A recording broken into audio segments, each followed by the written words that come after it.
Junior there. Well, Ron Nehring is a Republican strategist and also the former chair of the California Republican Party. And he took us through some of the key areas to benefit regular working Americans.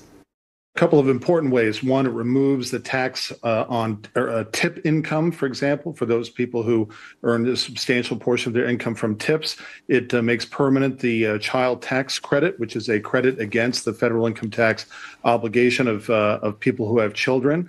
And it also increases the tax deduction for elderly people. Those people who are on Social Security get an additional $6,000 of tax-exempt income. And it also removes the tax on overtime for those people who are hourly workers. So it's a good balanced bill that includes a degree of corporate tax cuts, particularly a full expensing of capital expenditures and R&D, which is going to help with job creation. That helps people of all income categories as well. So I think it's a good balanced bill. I think the president has good reason to celebrate. So how does it help those who can't afford to put food on the table?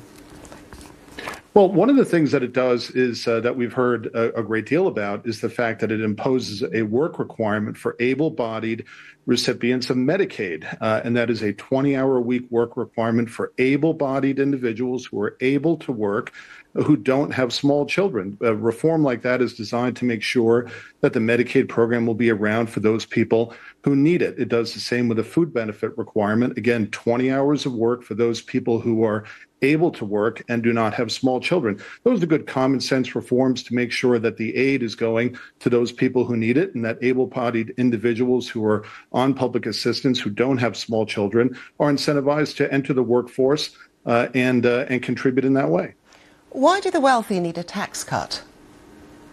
Well, I'm not sure the wealthy, quote unquote, need a tax cut, but there are many taxes that in America that are aimed at the wealthy that wind up hurting other people. For example, the so-called estate tax or death tax was originally imposed to be a tax on billionaires or a tax on millionaires.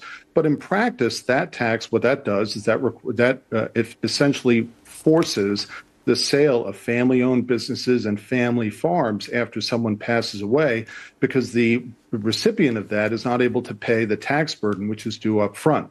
So a lot of this so-called tax the rich in reality winds up hurting small businesses and family farms, and this bill is designed to address that as well.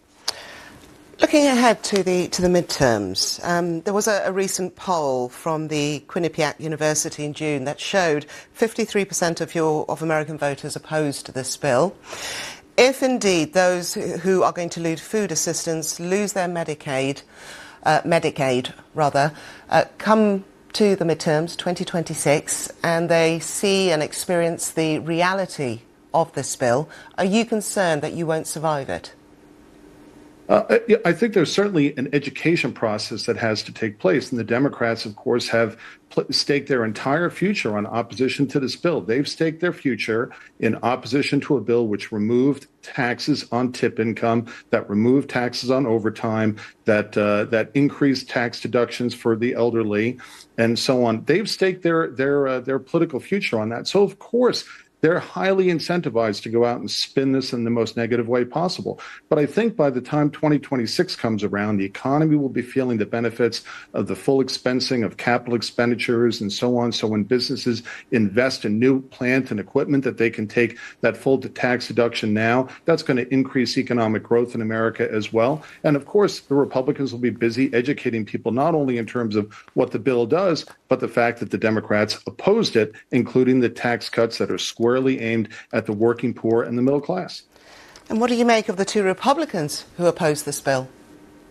Well, you know, in any measure like this, you're going to have a difference of opinion. Remember, the Republican Party is a big, broad-based party, but by and large, all of the Democrats voted against it, and all of the Republicans, but two in each chamber, voted for it. I think that indicates pretty broad support within the Republican Party, and I think as the positive effects of this bill, which has many, many good things for the American economy, are felt, that's going to be beneficial going forward.